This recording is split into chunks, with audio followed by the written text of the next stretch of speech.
রাসূলুল্লাহ সাল্লাল্লাহু আলাইহি ওয়াসাল্লাম এর মাদানী জীবনকে তিনটি পর্যায়ে ভাগ করা যেতে পারে। ১. প্রথম হিজরি সনের 12 রবিউল আওয়াল মোতাবেক 622 খ্রিস্টাব্দের 23 সেপ্টেম্বর সোমবার হতে 6 হিজরির জুলকাদাহ মাসে অনুষ্ঠিত হুদায়বিয়া সন্ধি পর্যন্ত প্রায় 6 বছর। এই সময় কাফের ও মুনাফিকদের মাধ্যমে ভিতরে ও বাইরের চক্রান্ত ষড়যন্ত্র ও সশস্ত্র হামলা সমূহ সংঘটিত হয়। ইসলামকে সমূলে উৎপাটিত করার জন্য এ সময়ের মধ্যে সর্বমোট 50টি ছোট বড় যুদ্ধ ও অভিযান সমূহ পরিচালিত হয়। ২. মক্কার মুশরিকদের সাথে সন্ধি চলাকালীন সময়, যার মেয়াদকাল ৬ষ্ঠ হিজরির জুলকাদাহ হতে ৮ম হিজরির রমজান মাসে মক্কা বিজয় পর্যন্ত প্রায় ২ বছর। এই সময়ে প্রধানত ইহুদি ও তাদের মিত্রদের সাথে বড় ছোট ২২টি যুদ্ধ সংঘটিত হয়। ৩. ৮ম হিজরিতে মক্কা বিজয়ের পর হতে ১১ হিজরিতে রাসূল সাল্লাল্লাহু আলাইহি ওয়াসাল্লাম এর মৃত্যু পর্যন্ত প্রায় ৩ বছর। এই সময়ে দলে দলে লোকেরা ইসলামে প্রবেশ করতে থাকে। চারদিক থেকে গোত্র নেতারা প্রতিনিধি দল নিয়ে মদিনায় এসে ইসলাম গ্রহণ করেন। রাসূলুল্লাহ সাল্লাল্লাহু আলাইহি ওয়াসাল্লাম বিদেশী রাজন্যবর্গের নিকটে ইসলামের দাওয়াত দিয়ে দূত মারফত পত্র প্রেরণ করেন। এ সময় হবল, লাত, মানাত, উজ্জা, সুওয়া প্রভৃতি প্রসিদ্ধ মূর্তিগুলি ভেঙে গুঁড়িয়ে দেওয়া হয়। এই সময়ে হুনায়ন যুদ্ধ এবং রোম সম্রাট হেরাক্লিয়াসের বিরুদ্ধে তাবুক যুদ্ধে গমন ও সর্বশেষ সারিয়া উসামা প্রেরণ সহ মোট 18টি মিলে মাদানী জীবনের 10 বছরে ছোট বড় প্রায় 90টি যুদ্ধ ও অভিযান সমূহ পরিচালিত হয়। অবশেষে সব বাধা অতিক্রম করে ইসলাম রাষ্ট্রীয় রূপ পরিগ্রহ করে এবং তৎকালীন বিশ্বের পরাশক্তি সমূহকে চ্যালেঞ্জ করে টিকে থাকার মতো শক্তিশালী অবস্থানে উপনীত হয়। এক্ষণে আমরা রাসূলুল্লাহ সাল্লাল্লাহু আলাইহি ওয়াসাল্লাম এর হিজরতকালীন সময়ে মদিনার সামাজিক অবস্থা ও সে প্রেক্ষিতে রাসূল সাল্লাল্লাহু আলাইহি ওয়াসাল্লাম এর গৃহীত কার্যক্রম সমূহ একে একে আলোচনা করব। খ্রিস্টীয় 70 সালে প্রথমবার এবং 132 হতে 35 সালে দ্বিতীয়বার খ্রিস্টান রোমকদের হামলায় বায়তুল মুকারদাস অঞ্চল থেকে বিতাড়িত হয়ে ইহুদিরা ইয়াছরিব ও হিজাজ অঞ্চলে হিজরত করে। মিষ্ট পানি, উর্বর অঞ্চল এবং শামের দিকে ব্যবসায়ী পথের গুরুত্বের কারণে ইহুদি বনু নাজির ও বনু কুরাইজা গোত্রদ্বয় ইয়াছরিবের পূর্ব অংশ হাররাহ এলাকায় বস্তি স্থাপন করে। তাদের অপর গোত্র বনু কায়নুকা ইয়াছরিবের নিম্নভূমিতে বস্তি স্থাপন করে। বনু কায়নুকার শাখা গোত্রসমূহের আরবি নাম দেখে তাদেরকে আরব থেকে ধর্মান্তরিত ইহুদি বলে ঐতিহাসিক গণের অনেকে মত প্রকাশ করেছেন, যেমন বনু ইকরিমা, বনু মুআবিয়া, বনু আউফ, বনু ছালাবাহ প্রভৃতি নামসমূহ। উপরোক্ত 3টি প্রধান গোত্র ছাড়াও ছোট ছোট 20টির অধিক ইহুদি শাখা গোত্রসমূহ ইয়াছরিবের বিভিন্ন অঞ্চলে এ সময় ছড়িয়ে ছিটিয়ে ছিল। অন্যদিকে আউস ও খাজরাজ, যারা ইসমাইল পুত্র নাবেত এর বংশধর ছিল এবং ইয়ামানের আজদ গোত্রের দিকে সম্পর্কিত ছিল, তারা খ্রিস্টীয় 207 সালের দিকে ইয়ামান থেকে বেরিয়ে বিভিন্ন সময়ে ইয়াছরিবে হিজরত করে। সেখানে পূর্ব থেকেই অবস্থানরত ইহুদিরা তাদেরকে ইয়াছরিবের অনুর্বর ও পরিত্যক্ত এলাকায় বসবাস করতে বাধ্য করে। আউসরা বনু নাজির ও বনু কুরাইজার প্রতিবেশী হয় এবং খাজরাজরা বনু কায়নুকার প্রতিবেশী হয়। আউসদের এলাকা খাজরাজদের এলাকার চাইতে অধিকতর উর্বর ছিল, ফলে তাদের মধ্যে নিয়মিত হানাহানি ও যুদ্ধ বিগ্রহের এটাও একটা কারণ ছিল। ইহুদিরা উভয় গোত্রের উপর কর্তৃত্ব করত। তারা উভয় দলের মধ্যে যুদ্ধ লাগিয়ে দিত, আবার উভয় দলের মধ্যে সন্ধি করে দিত।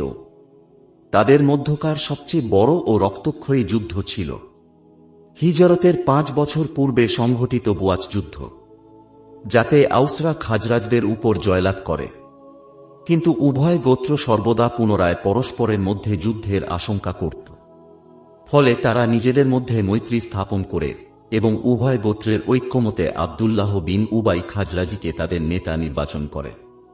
এমতাবস্থায় আখেরি নবীর শুভাগমনে তারা উৎফুল্ল হয় এবং নিজেদের মধ্যকার সব তিক্ততা ভুলে শেষ নবী সাল্লাল্লাহু আলাইহি ওয়াসাল্লাম কে স্বাগত জানাবার জন্য ঐক্যবদ্ধ হয়। যেমন হযরত আয়েশা রাদিয়াল্লাহু আনহু বলেন, বুয়াচ যুদ্ধের দিনটিকে আল্লাহ তাঁর রাসূলের আগমনের এবং ইয়াছরিববাসীদের ইসলামে প্রবেশের অগ্রিম দিবস হিসাবে নির্ধারণ করেছিলেন। উল্লেখ্য যে আউস ও খাজরাজ ছিলেন আপন দুই ভাই এবং ইসমাইল পুত্র নাবেত এর বংশধর, যারা উত্তর হেজাজ শাসন করতেন। কিন্তু মালেক বিন আজলান খাজরাজির গোলাম হুর বিন সুমাইরকে হত্যার কারণে তাদের মধ্যে যুদ্ধ বেঁধে যায়, যা প্রায় 120 বছর যাবৎ চলে। পরে তারা ইয়াছরিবে হিজরত করেন। সেখানে তাদের মধ্যে সর্বশেষ বুয়াচ যুদ্ধ সংঘটিত হয়, যার 5 বছর পর রাসূল সাল্লাল্লাহু আলাইহি ওয়াসাল্লাম এর হিজরতের মাধ্যমে ইসলামের বরকতে উভয় দলের মধ্যে দীর্ঘকালীন যুদ্ধের আগুন নির্বাপিত হয় এবং তারা পরস্পরে ভাই ভাই হয়ে যায়, যে বিষয়ে সূরা আলে ইমরান 103 আয়াত নাযিল হয়। 207 খ্রিস্টাব্দে একই সময় বনু খোজাহ গোত্র ইয়ামান থেকে হিজরত করে মক্কার নিকটবর্তী মারু জাহরানে বস্তি স্থাপন করে, যারা পরবর্তীকালে মক্কার শাসন ক্ষমতা লাভ করে এবং দীর্ঘদিন উক্ত ক্ষমতায় থাকে। অবশেষে তাদের জামাতা কুরাইশ নেতা কুছাই বিন কিলাব মক্কার ক্ষমতা পুনরুদ্ধার করেন। জামাতার বংশ হিসাবে বনু খোজাহ সর্বদা বনু হাশেমকে সহযোগিতা করেছে, যা মক্কা বিজয় ও তার পরবর্তীকালেও অব্যাহত ছিল। মক্কা ও মদিনার সামাজিক অবস্থার মধ্যে মৌলিক পার্থক্য ছিল এই যে মক্কার সমাজ ব্যবস্থাপনায় কুরাইশদের একক প্রভুত্ব ছিল। ধর্মীয় দিক দিয়ে তাদের অধিকাংশ মূর্তি পূজারী ছিল, যদিও সবাই আল্লাহ ও আখেরাতে বিশ্বাসী ছিল। হজ ও উমরাহ করত। ইব্রাহিম আলাইহিস সালাম এর দিনের উপরে কায়েম আছে বলে তারা নিজেদেরকে হানিফ বা আল্লাহর প্রতি একনিষ্ঠ বলে দাবি করত। বিগত নেককার লোকদের মূর্তির অশিলায় তারা আল্লাহর কাছে প্রার্থনা করত। এই অশিলা পূজার কারণেই তারা মুশরিক জাতিতে পরিণত হয়েছিল এবং তাদের রক্ত হালাল গণ্য হয়েছিল। তারাও রাসূল সাল্লাল্লাহু আলাইহি ওয়াসাল্লাম এর প্রচারিত নির্ভেজাল তাওহীদকে তাদের কপট ধর্ম বিশ্বাস ও দুনিয়াবী স্বার্থের বিরোধী সাব্যস্ত করে রাসূল সাল্লাল্লাহু আলাইহি ওয়াসাল্লাম এর ও মুসলমানদের রক্তকে হালাল গণ্য করেছিল। মক্কায় মুসলমানরা ছিল দুর্বল ও মজলুম এবং বিরোধী কুরাইশ নেতারা ছিল প্রবল ও পরাক্রমশালী। পক্ষান্তরে মদিনায় সমাজ ব্যবস্থাপনার ক্ষেত্রে কারও এক নেতৃত্ব ছিল না। ধর্মীয় দিক দিয়েও তারা এক ছিল না বা বংশধারার দিক দিয়েও এক ছিল না। সর্বশেষ বুয়াছের যুদ্ধে বিপর্যস্ত আউস ও খাজরাজ প্রতিনিধিদের আমন্ত্রণে রাসূলুল্লাহ সাল্লাল্লাহু আলাইহি ওয়াসাল্লাম মদিনায় হিজরত করেন। এর দ্বারা মদিনাবাসীদের আন্তরিক কামনা ছিল যে তাঁর আগমনের মাধ্যমে তাদের মধ্যকার দীর্ঘস্থায়ী যুদ্ধ ও দ্বন্দ্ব সংঘাতের অবসান ঘটবে। ফলে এখানে রাসূল সাল্লাল্লাহু আলাইহি ওয়াসাল্লাম ও মুহাজিরগণ ছিলেন শুরু থেকেই কর্তৃত্বের অধিকারী। হিজরতকালে যুদ্ধ বিধ্বস্ত ইয়াছরিবে মূলত দুদল লোক বসবাস করত। একদল ছিল ইয়াছরিবের পৌত্তলিক মুশরিক সম্প্রদায়, যারা প্রধানত আউস ও খাজরাজ দুগোত্রে বিভক্ত ছিল। আউসদের নেতা ছিলেন সাদ বিন মুআজ ও খাজরাজদের নেতা ছিলেন সাদ বিন ওবাদাহ। মুনাফিক সর্দার আব্দুল্লাহ বিন উবাই ইবনে সুলুল ছিলেন খাজরাজ গোত্রভুক্ত। এরা ছিল বিশুদ্ধ আরবি ভাষী। রাসূল সাল্লাল্লাহু আলাইহি ওয়াসাল্লাম এর দাদার মাতুল গোষ্ঠী বনু নাজ্জারও ছিল এই গোত্রভুক্ত। দ্বিতীয় ছিল ইহুদি সম্প্রদায়। খ্রিস্টানরা যাদেরকে ফিলিস্তিন ও সিরিয়া অঞ্চল থেকে উৎখাত করে বায়তুল মুকারদাসের উপর দখল কায়েম করেছিল। ইহুদিরা শেষ নবীর আগমনের অপেক্ষায় এবং তাঁর নেতৃত্বে তাদের হৃত গৌরব পুনরুদ্ধারের আশায় ইয়াছরিবে হিজরত করে এসেছিল বহুদিন পূর্বে। এরা ছিল হিব্রুভাষী, কিন্তু পরে আরবিভাষী হয়। এদের প্রধান তিনটি গোত্র বনু কায়নুকা, বনু নাজির ও বনু কুরাইজা মদিনার উপকণ্ঠে তাদের তৈরি শস্য দুর্ভেদ্য দুর্গসমূহে বসবাস করত। দক্ষ ব্যবসায়ী ও সুদী কারবারি হওয়ার কারণে এরা ছিল সর্বাধিক সচ্ছল। চক্রান্ত, ষড়যন্ত্র ও কূট কৌশলের মাধ্যমে এরা আউস ও খাজরাজের মধ্যে সর্বদা যুদ্ধাবস্থা জিয়ে রাখত এবং বিভক্ত কর ও শাসন কর নীতির মাধ্যমে উভয় গোত্রের উপরে নিজেদের কর্তৃত্ব বজায় রাখত। এই সূক্ষ্ম পলিসির কারণে তাদের বনু কায়নুকা গোষ্ঠী খাজরাজদের মিত্র ছিল এবং বনু নাজির ও বনু কুরাইজা গোষ্ঠী আউসদের মিত্র ছিল। আসলে তারা উভয়েরই শত্রু ছিল। তাদেরকে তারা সুদী কারবার ও অস্ত্র ব্যবসার ঘুঁটি হিসাবে ব্যবহার করত। তারা এভাবে আরবদের শোষণ করত। এজন্য তাদের মূর্খতার প্রতি তাচ্ছিল্য করে তারা বলত, মূর্খদের ব্যাপারে আমাদের কোনো দায়িত্ব নেই। অর্থাৎ মূর্খদের সম্পদ হরণ করায় ও তাদের অধিকার নষ্ট করায় আমাদের কোনো পাপ নেই।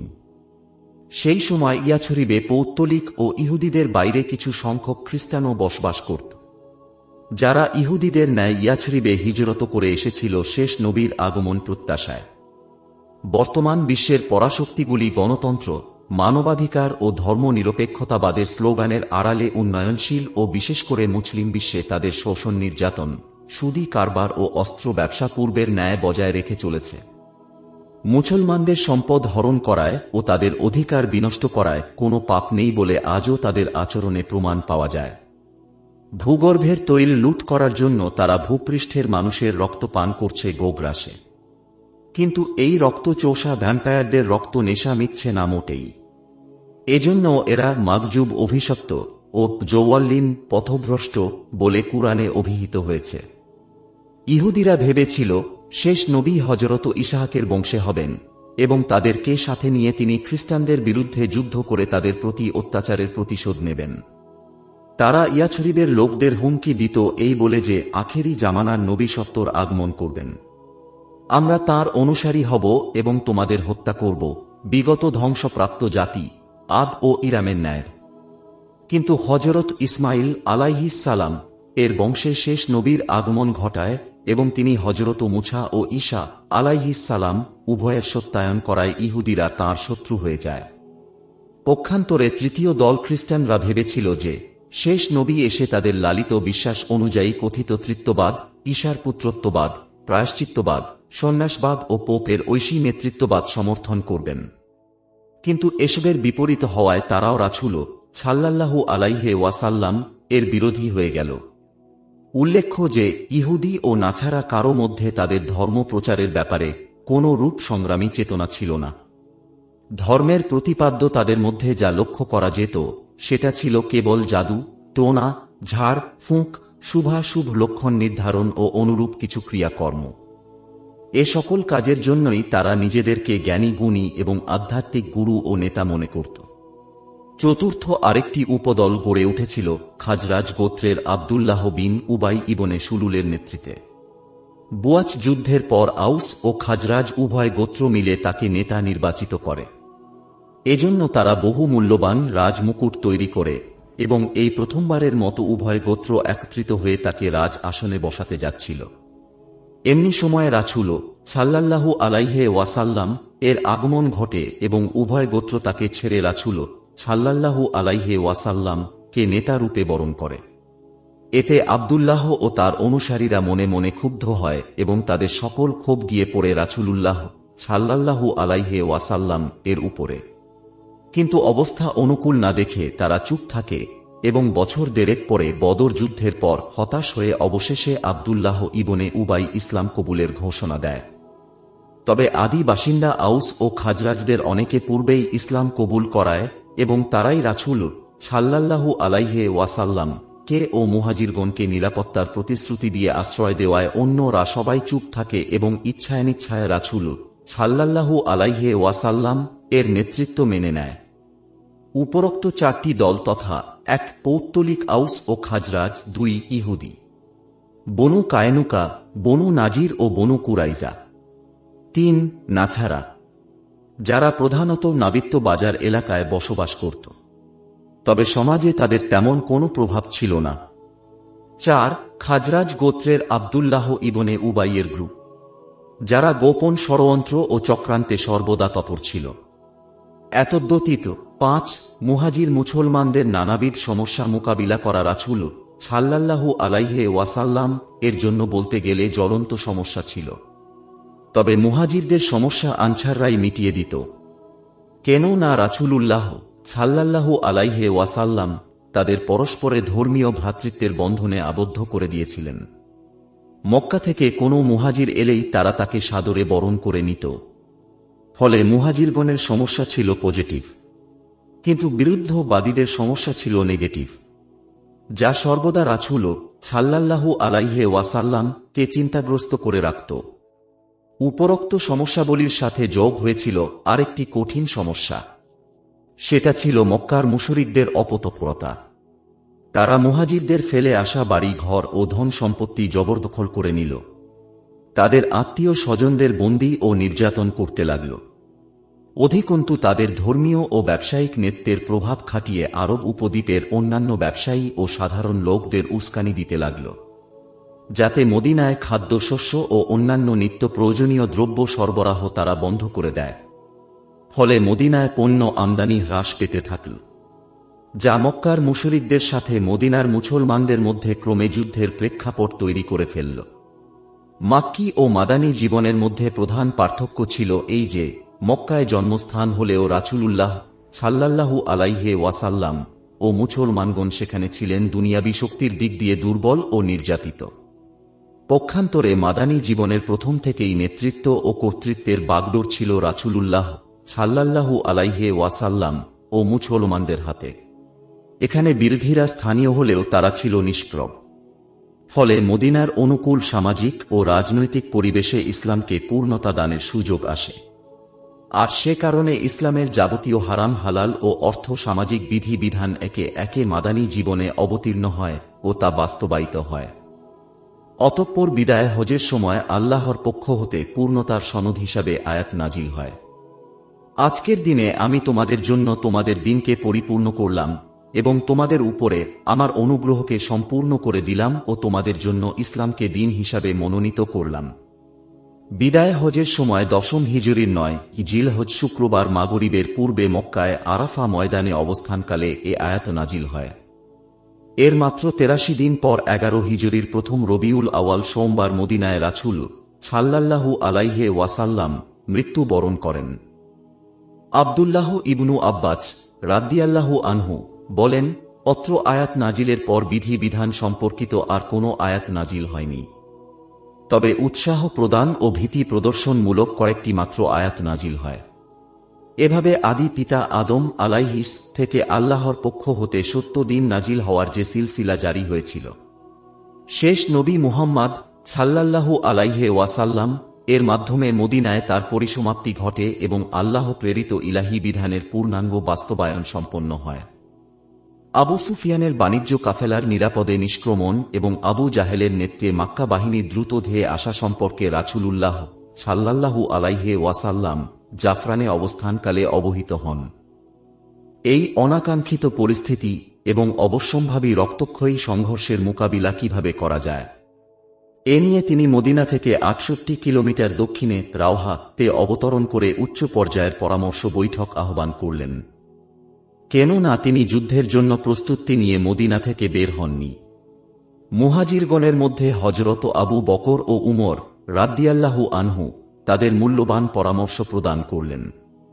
অতঃপর মিকদাদ ইবনুল আসওয়াদ রাদিয়াল্লাহু আনহু দাঁড়িয়ে ওজসিনী ভাষায় বললেন, হে আল্লাহর রাসূল, আল্লাহর দেখানো পথে আপনি এগিয়ে চলুন, আমরা আপনার সঙ্গে আছি।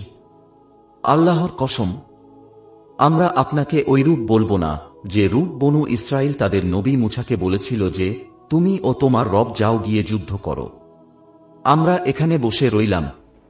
বরং আমরা বলবো, আপনি ও আপনার রব যান ও যুদ্ধ করুন, আমরা আপনাদের সাথে যুদ্ধরত থাকব। সেই সত্তার কসম যিনি আপনাকে সত্য সহকারে প্রেরণ করেছেন, যদি আপনি আমাদেরকে নিয়ে বারকুল গিমাদ পর্যন্ত চলে যান, তবে আমরা অবশ্যই আপনার সঙ্গে যুদ্ধ করতে করতে সেই পর্যন্ত পৌঁছে যাব। মিকদাদের এই জোরালো বক্তব্য শুনে আল্লাহর রাসূল সাল্লাল্লাহু আলাইহি ওয়াসাল্লাম খুবই প্রীত হলেন এবং তার জন্য কল্যাণের দোয়া করলেন।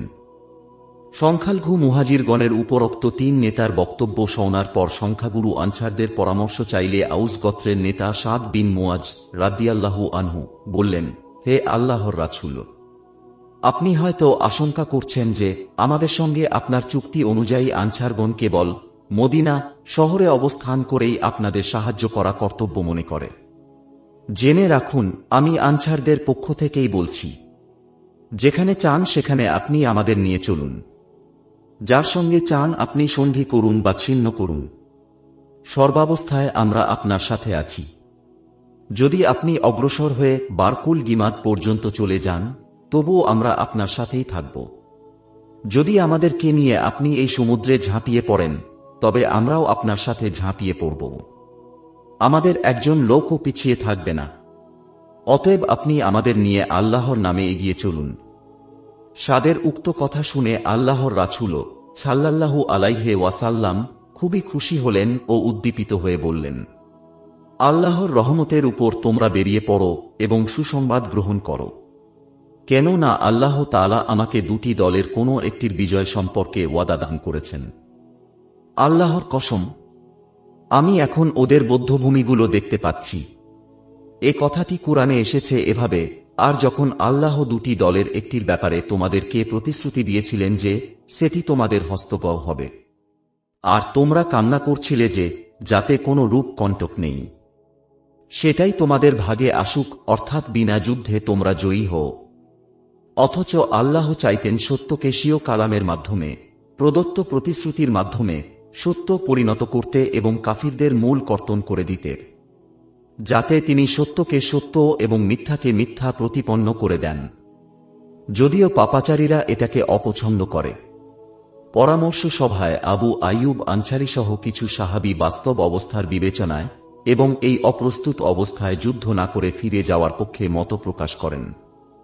কেননা তারা এসেছিলেন বাণিজ্য কাফেলা আটকানোর জন্য, বড় ধরনের কোনো যুদ্ধ করার জন্য নয়।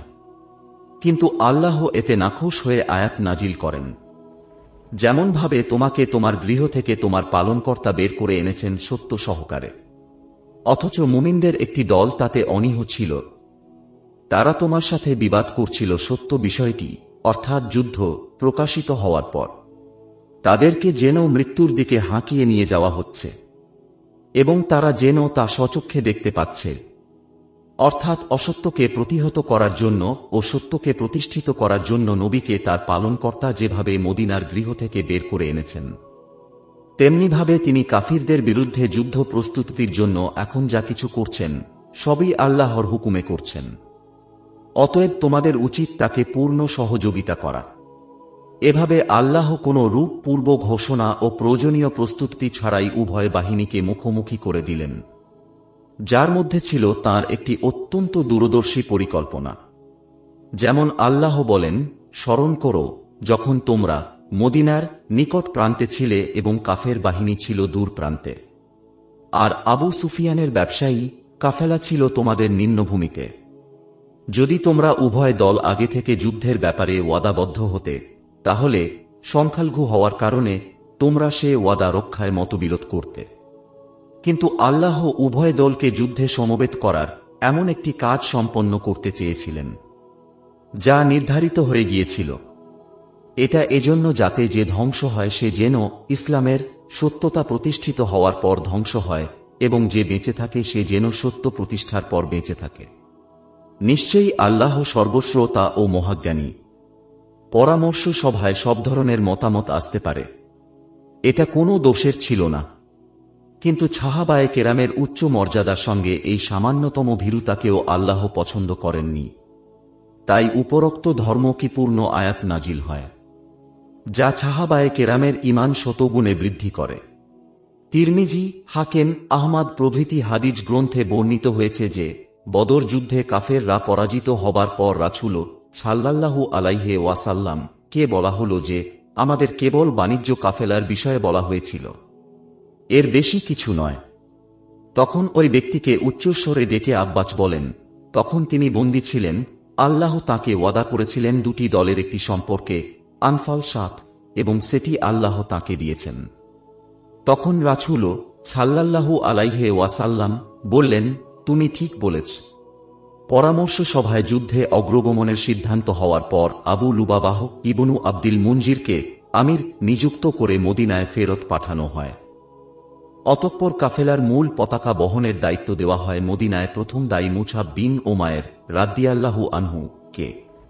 ইতিপূর্বেকার সকল পতাকার ন্যায় আজকের এ পতাকাও ছিল শ্বেত বর্ণের। ডান বাহুর সেনাপতি নিযুক্ত হন জুবাইর ইবনুল আওয়াম এবং বাম বাহুর জন্য মিকদাদ ইবনুল আসওয়াদ রাদিয়াল্লাহু আনহু। পুরা বাহিনীতে এ দুজনেরই মাত্র দুটি ঘোড়া ছিল। পশ্চাৎভাগের সেনাপতি নিযুক্ত হন কায়েস বিন আবু ছাছাহ রাদিয়াল্লাহু আনহু। এতদ্ব্যতীত মুহাজিরগণের পতাকা বাহক হন আলী রাদিয়াল্লাহু আনহু এবং আনসার গণের সাদ ইবনু মুয়াজ রাদিয়াল্লাহু আনহু অথবা হুবাব ইবনুল মুনজির। উভয় পতাকা ছিল কালো রঙের। আর সার্বিক কমান্ডের দায়িত্বে থাকেন স্বয়ং রাসূলুল্লাহ সাল্লাল্লাহু আলাইহি ওয়াসাল্লাম। রাওহাতে অনুষ্ঠিত পরামর্শ সভায় সিদ্ধান্ত গ্রহণের পর আল্লাহর রাসূল সাল্লাল্লাহু আলাইহি ওয়াসাল্লাম বদর অভিমুখে রওনা হন। অতঃপর ছাফরা টিলাসমূহ অতিক্রম করে বদর প্রান্তরের নিকটবর্তী স্থানে অবতরণ করেন। সেখান থেকে তিনি বাসবাস বিন আমর আল জুহানি এবং আদি বিন আবু জাকবা আল জুহানিকে বদরের খবরাখবর নেবার জন্য পাঠান।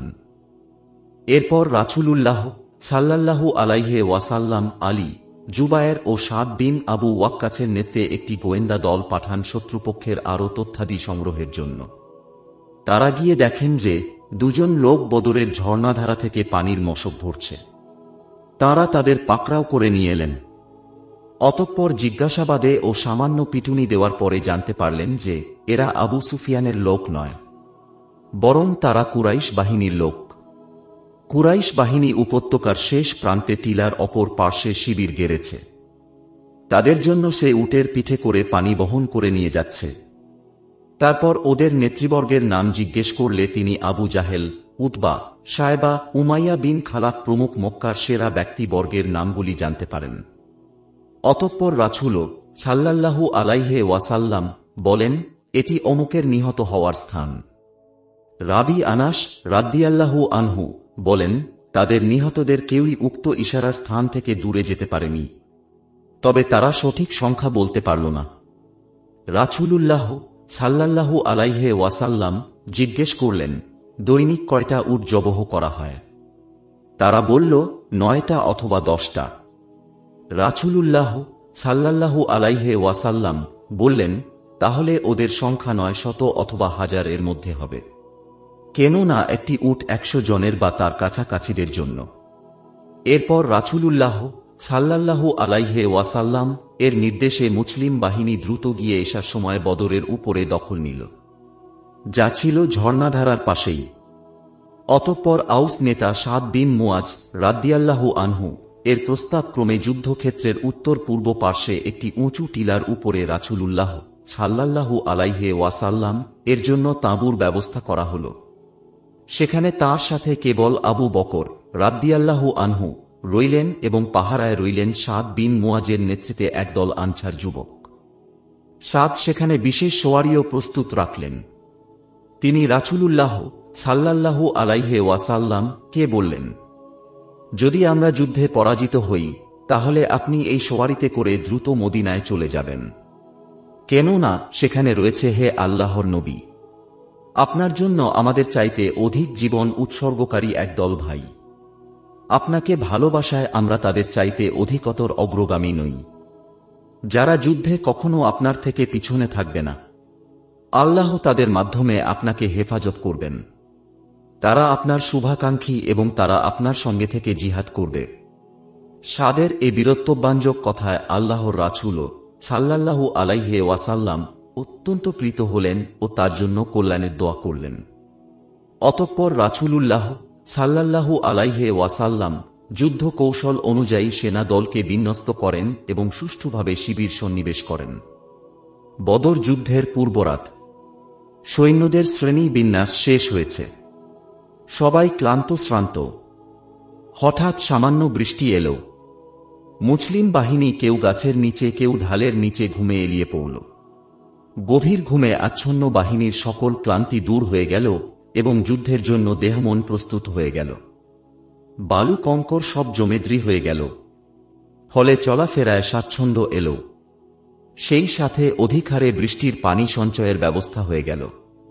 এ প্রসঙ্গে আল্লাহ বলেন, স্মরণ করো সে সময়ের কথা, যখন তিনি তাঁর পক্ষ থেকে প্রশান্তির জন্য তোমাদেরকে তন্দ্রায় আচ্ছন্ন করেন এবং তোমাদের উপরে আকাশ থেকে বৃষ্টি বর্ষণ করেন, এর মাধ্যমে তোমাদেরকে পবিত্র করার জন্য, তোমাদের থেকে শয়তানের কুমন্ত্রণা দূরীভূত করার জন্য, তোমাদের হৃদয়গুলি পরস্পরে আবদ্ধ করার জন্য এবং তোমাদের পাগুলিকে দৃঢ় রাখার জন্য। শয়তানের কুমন্ত্রণা এই যে সে যেন দুর্বলচিত্ত মুসলমানদের মধ্যে এই প্রশ্ন ঢুকিয়ে দেবার সুযোগ না পায় যে আমরা যদি ন্যায় ও সত্যের পথে থাকব এবং আমরা যদি আল্লাহর বন্ধু হই তাহলে আমরা এই নিম্নভূমিতে ধূলি কাদার মধ্যে কেন থাকব? এটি নিঃসন্দেহে আমাদের পরাজয়ের লক্ষণ। অথচ কুরাইশরা কাফের হওয়া সত্ত্বেও উচ্চ ভূমিতে আছে। তারা উট জবেহ করে খাচ্ছে আর ফুর্তি করছে। এটা নিশ্চয়ই তাদের জন্য বিজয়ের লক্ষণ। সকালেই যেখানে যুদ্ধের সম্মুখীন হতে হবে, সেখানে রাতেই যদি সংখ্যালঘু মুসলিম বাহিনীর মধ্যে এ ধরনের বিভ্রান্তি ঢুকে যায়, তাহলে সেটা সমূহ ক্ষতির কারণ হবে। সে কারণে আল্লাহ বৃষ্টি বর্ষণের মাধ্যমে তাদেরকে গভীর ঘুমে আচ্ছন্ন করে দিলেন। ফলে ঘুম থেকে উঠে প্রফুল্লচিত্তে সবাই যুদ্ধে জয়ের জন্য একাট্টা হয়ে দ্রুত প্রস্তুত হয়ে গেল। আলী রাদিয়াল্লাহু আনহু বলেন যে, বদর যুদ্ধের রাতে এমন কেউ বাকি ছিল না যিনি ঘুমাননি, কেবল রাসূলুল্লাহ সাল্লাল্লাহু আলাইহি ওয়াসাল্লাম ব্যতীত। তিনি সারা রাত জেগে সালাতে রত থাকেন। তিনি বলেন, রাসূল সাল্লাল্লাহু আলাইহি ওয়াসাল্লাম বারবার স্বীয় প্রভুর নিকট দোয়া করতে থাকেন, হে আল্লাহ, যদি তুমি এই দলকে ধ্বংস করে দাও, তাহলে জনপদে তোমার ইবাদত করার আর কেউ থাকবে না। অতঃপর সকাল হলে তিনি সবাইকে ডাকেন, আল্লাহর বান্দারা সালাত। অতঃপর সবাই জমা হলে তিনি ফজরের জামাত শেষে সবাইকে যুদ্ধের জন্য উৎসাহিত করেন। আলী রাদিয়াল্লাহু আনহু বলেন, বদরের যুদ্ধের দিন আমরা সকলে রাসূলুল্লাহ সাল্লাল্লাহু আলাইহি ওয়াসাল্লাম এর নিকটে আশ্রয় নিয়েছিলাম। তিনি আমাদের মধ্যে শত্রুর সর্বাধিক নিকটবর্তী ছিলেন এবং আমাদের সকলের চাইতে সর্বাধিক বড় যোদ্ধা ছিলেন। প্রত্যুষে কুরাইশ বাহিনী পাহাড় থেকে নিচে অবতরণ করে হতবাক হয়ে গেল। পানির উৎসের উপরে রাতারাতি মুসলিম বাহিনীর দখল কায়েম হয়ে গেছে। হাকিম বিন হেজাম সহ অতি উৎসাহী কয়েকজন কুরাইশ সেনা সরাসরি রাসূল সাল্লাল্লাহু আলাইহি ওয়াসাল্লাম এর টিলার সম্মুখস্থ পানির হাউজের দিকে অগ্রসর হল। রাসূলুল্লাহ সাল্লাল্লাহু আলাইহি ওয়াসাল্লাম তাদের ছেড়ে দেবার নির্দেশ দিলেন। ফলে যারা সেখান থেকে পানি পান করল, তারা সবাই পরে যুদ্ধে নিহত হল। একমাত্র হাকিম পান করেননি। তিনি বেঁচে যান। পরে তিনি পাক্কা মুসলিম হয়ে যান। এ ঘটনাকে স্মরণ করে হাকিম বিন হেজাম শপথ করার সময় সর্বদা বলতেন, ওই সত্তার কসম, যিনি আমাকে বদরের দিন রক্ষা করেছেন। ঘটনাটি বহু পূর্বেকার তালুত বাহিনীর ঘটনার সাথে তুলনীয়। সেদিন যারা নদীর পানি পান করেছিল, তাদের কেউই তালুতের সাথে জালুতের বিরুদ্ধে জিহাদে শরিক হতে পারেনি। কুরাইশ নেতারা অবস্থার ভয়াবহতা বুঝতে পারল এবং নিজেদের বোকামিতে দুঃখেক্ষোভে হাত পা ছুঁড়তে লাগল। তারা মুসলিম বাহিনীর অবস্থা ও সংখ্যা নিরূপণের জন্য উমায়ের বিন ওয়াহাব আল জুমাহি নামক একজন অশ্বারোহীকে প্রেরণ করল। সে গিয়ে মুসলিম বাহিনীর চারদিক প্রদক্ষিণ করে এসে বলল, ৩০০ বা তার কিছু কম বেশি হবে। তবে আরেকটু সময় দাও, আমি দেখে আসি ওদের পিছনে কোনো সাহায্যকারী সেনাদল আছে কিনা। সে আবার ছুটল এবং বহু দূর ঘুরে এসে বলল, ওদের পিছনে কাউকে দেখলাম না। তবে সে বলল, হে কুরাইশগণ, বিপদ এসেছে, মৃত্যুকে সাথে নিয়ে তাদের সাথে কোনো শক্তি নেই বা কোনো আশ্রয় নেই, কেবল তাদের তরবারি ছাড়া। অতএব আল্লাহর কসম, তোমাদের একজন নিহত না হওয়া পর্যন্ত তাদের একজন নিহত হবে না। অতএব তোমরা চিন্তা ভাবনা করো। তার এ রিপোর্ট শুনে হাকিম বিন হেজাম বা জ্যেষ্ঠ কুরাইশ নেতা উতবা বিন রাবিয়াহর কাছে এসে যুদ্ধ না করে ফিরে যাবার ব্যাপারে বুঝাতে লাগলেন। তিনি রাজি হলেন। এমনকি ইতিপূর্বে নাকলা যুদ্ধে মুসলমানদের হাতে রজবের শেষ দিনে হারাম মাসে নিহত আমর ইবনুল হাজরামির রক্তমূল্য তিনি নিজ থেকে দিতে চাইলেন। উতবা বললেন, সমস্যা হল ইবনুল হানজালিয়াহকে নিয়ে। আবু জাহেলের মায়ের নাম ছিল হানজালিয়াহ। তুমি তার কাছে যাও। অতঃপর উতবা দাঁড়িয়ে সকলের উদ্দেশ্য বললেন, হে কুরাইশগণ, মুহাম্মদ ও তার সাথীদের সঙ্গে যুদ্ধ করায় তোমাদের কোনো গৌরব নেই। কেন না তাতে তোমরা তোমাদের চাচাতো ভাই বা খালাতো ভাই বা মামাতো ভাইয়ের বা নিজ গোত্রের লোকদের রক্তাক্ত চেহারা দেখবে, যা তোমাদের কাছে মোটেই পছন্দনীয় হবে না। অতএব তোমরা ফিরে চলো এবং মুহাম্মদ ও গোটা আরব দুনিয়াকে ছেড়ে দাও। যদি তারা তাকে মেরে ফেলে, তবে সেটা তাই হবে যা তোমরা চেয়েছিলে। আর যদি তা না হয়, তাহলে সে তোমাদের প্রতি শ্রদ্ধাশীল থাকবে, এজন্য যে তোমরা তার সাথে সে রূপ ব্যবহার করোনি যে রূপ তোমরা চেয়েছিলে। এদিকে হাকিম বিন হেজাম আবু জাহেলের কাছে গিয়ে নিজের ও উতবার মতামত ব্যক্ত করে মক্কায় ফিরে যাবার জন্য তাকে অনুরোধ করলেন। এতে আবু জাহেল ক্রোধে অগ্নিশর্মা হয়ে বলে উঠলেন, আল্লাহর কসম, উতবার উপরে মুহাম্মাদের জাদু কার্যকর হয়েছে। কখনো না, আল্লাহর কসম, আমরা ফিরে যাব না যতক্ষণ না আল্লাহ আমাদের ও মুহাম্মাদের মাঝে একটা ফায়সালা করে দেন। তিনি বললেন, এতক্ষণে বুঝলাম যে উতবার পুত্র আবু হুজাইফা যে মুসলমান হয়ে হিজরত করে আগে থেকেই মুহাম্মাদের দলে রয়েছে এবং যুদ্ধ বাঁধলে সে নিহত হবে, সেই ভয়ে উতবা যুদ্ধ না করেই ফিরে যেতে চাচ্ছে। হাকিমের কাছ থেকে আবু জাহেলের এই সব কথা শুনে উতবার বিচার বুদ্ধি লোপ পেল। তার সুপ্ত পুরুষ জেগে উঠল। ক্ষুব্ধ চিৎকারে তিনি যুদ্ধক্ষেত্রের দিকে ছুটে চললেন। ওদিকে আবু জাহেল আমের ইবনুল হাজরামিকে গিয়ে বললেন, দেখছ কি, তোমার ভাই আমরের রক্তের প্রতিশোধ আর নেওয়া হল না। ওই দেখো কাপুরুষ উতবা পালাচ্ছে, শীঘ্র উঠে আর্তনাদ শুরু করো। একথা শোনা মাত্র আমের তার সারা দেহে ধুলো বালি মাখতে মাখতে এবং গায়ের কাপড় ছিঁড়তে ছিঁড়তে নাকলা যুদ্ধে নিহত ভাই আমর ইবনুল হাজরামির নামে হায় আমর, হায় আমর বলে আর্তনাদ করে বেড়াতে লাগল। আর যায় কোথায়? মুহূর্তের মধ্যে মুশরিক শিবিরে যুদ্ধের আগুন জ্বলে উঠল।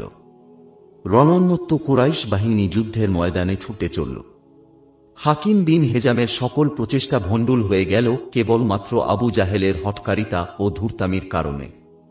এ সময় রাসূল সাল্লাল্লাহু আলাইহি ওয়াসাল্লাম লাল উটের উপরে সওয়ার উতবা বিন রাবিয়াহর দিকে উদ্দেশ্য করে বললেন, যদি তার দল তার আনুগত্য করত তাহলে তারা সঠিক পথে থাকত, অর্থাৎ যদি তারা উতবাহর কথা মতো মক্কায় ফিরে যেত তাহলে তাদের মঙ্গল হতো।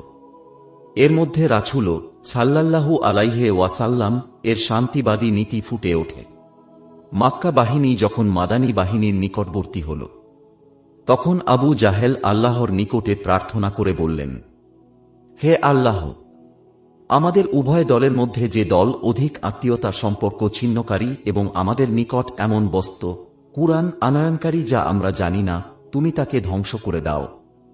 অন্য বর্ণনায় এসেছে, যুদ্ধের শুরুতে তিনি বলেছিলেন, হে আল্লাহ, আমাদের মধ্যে যে তোমার নিকটে সর্বাধিক প্রিয় ও তুমি যার প্রতি সর্বাধিক সন্তুষ্ট, আজ তুমি তাকে সাহায্য করো। হে আল্লাহ, আমাদের মধ্যে যে দল সর্বাধিক হকের উপরে আছে, তুমি আজ তাকে সাহায্য করো। এদিকে ইঙ্গিত করে আল্লাহ বলেন, যদি তোমরা ফায়সালা চাও তবে সেটা তো তোমাদের সামনে এসেই গেছে, আর যদি ক্ষান্ত হও তবে সেটাই তোমাদের জন্য উত্তম। কিন্তু যদি তোমরা ফের আগে বাড়ো তাহলে আমরাও ফিরে আসব। মনে রেখো, তোমাদের দল যতই বড় হোক তা তোমাদের কোনো কাজে আসবে না। বস্তুত আল্লাহ মুমিনদের সাথেই থাকেন। রাসূলুল্লাহ সাল্লাল্লাহু আলাইহি ওয়াসাল্লাম নিজের বাহিনীকে দ্রুত প্রস্তুত ও সারিবদ্ধ করে ফেললেন। এরই মধ্যে জৈনক সাওয়াদ ইবনু গাজিয়াহ সারি থেকে কিছুটা আগে বেড়ে এল। রাসূলুল্লাহ সাল্লাল্লাহু আলাইহি ওয়াসাল্লাম তার পেটে তীর দিয়ে টোকা মেরে পিছিয়ে যাবার ইঙ্গিত দিয়ে বললেন, সমান হয়ে যাও হে সাওয়াদ। সাথে সাথে সে বলে উঠল, হে আল্লাহর রাসূল, আপনি আমাকে কষ্ট দিয়েছেন, বদলা দিন। রাসূলুল্লাহ সাল্লাল্লাহু আলাইহি ওয়াসাল্লাম তখন নিজের পেট আলগা করে দেন ও বদলা নিতে বলেন। তখন সে ছুটে এসে তাকে জড়িয়ে ধরে পেটে চুমু খেতে লাগল।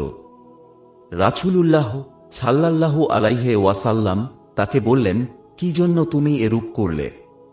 সে বলল, আমাদের সামনে যে অবস্থা আসছে তা তো আপনি দেখছেন। সেজন্য আমি চেয়েছিলাম যে আপনার সাথে আমার শেষ আদান প্রদান যেন এটাই হয় যে আমার দেহচর্ম আপনার দেহচর্মকে স্পর্শ করুক। তার এ মর্মস্পর্শী কথা শুনে রাসূলুল্লাহ সাল্লাল্লাহু আলাইহি ওয়াসাল্লাম তার জন্য কল্যাণের দোয়া করলেন। রাসূল সাল্লাল্লাহু আলাইহি ওয়াসাল্লাম এর এ কাজের মধ্যে মানবিক সাম্যের এক উত্তম নমুনা রয়েছে, যা নিঃসন্দেহে এক ঈর্ষণীয় বিষয়। অতঃপর রাসূলুল্লাহ সাল্লাল্লাহু আলাইহি ওয়াসাল্লাম তাদেরকে বললেন, চূড়ান্ত নির্দেশ না দেয়া পর্যন্ত কেউ যুদ্ধ শুরু করবে না, ব্যাপকারে তীরবৃষ্টি না হওয়া পর্যন্ত কেউ তীর ছুঁড়বে না এবং তোমাদের উপরে তরবারি ছেয়ে না যাওয়া পর্যন্ত তরবারি চালাবে না। তিনি আরও বলেন, বনু হাশেমকে জোর করে যুদ্ধে আনা হয়েছে। তাদের সাথে আমাদের কোনো যুদ্ধ নয়। অতএব তাদের কোনো ব্যক্তি সামনে পড়ে গেলে তাকে যেন কেউ আঘাত না করে, আব্বাসকে যেন হত্যা না করা হয়। অনুরূপভাবে আবুল বাক্তারি বিন হেশামকেও হত্যা করো না, কেননা এরা মক্কায় আমাদের কোনো রূপ কষ্ট দিত না, বরং সাহায্যকারী ছিল। উল্লেখ্য যে বনু হাসিমের বিরুদ্ধে কুরাইশদের বয়কট নামা যারা ছিঁড়ে ফেলেছিল তাদের একজন ছিলেন আবুল বাক্তারি। কিন্তু যুদ্ধে আবুল বাক্তারি নিহত হয়েছিলেন তার নিজস্ব হঠকারিতার জন্য। তিনি তার সঙ্গী কাফের বন্ধুকে ছাড়তে চাননি, ফলে যুদ্ধে তারা উভয়ে নিহত হয়। অতঃপর রাসূল সাল্লাল্লাহু আলাইহি ওয়াসাল্লাম ও আবু বকর রাদিয়াল্লাহু আনহু টিলার উপরে সামিয়ানার নিচে নিজ স্থানে চলে যান।